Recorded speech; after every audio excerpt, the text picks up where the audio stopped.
नंदुरबारमधली नंदुरबारमध्ये लोकशाही मराठीच्या बातमीचा इम्पॅक्ट आता झाल्याचं दिसतंय। जिल्हा परिषद शाळेमध्ये शिक्षक नसल्याने विद्यार्थ्यांचं शैक्षणिक नुकसान होत होतं।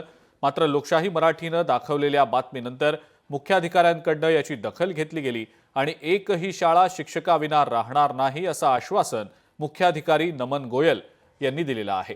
नंदुरबारच्या दुर्गम भागातल्या शाळांमध्ये आता शिक्षकांची नियुक्ती करण्यात येते। त्यामुळे नंदुरबारमध्ये लोकशाही मराठीच्या बातमीचा हा इतका जबरदस्त इम्पॅक्ट झाल्याचं पाहायला मिळतंय।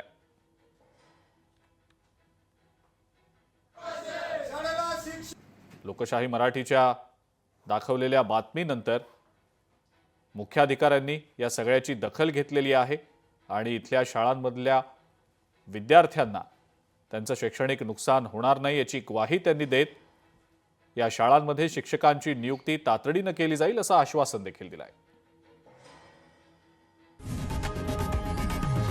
लोकशाही मराठी ऐका, पहा, जागरूक रहा।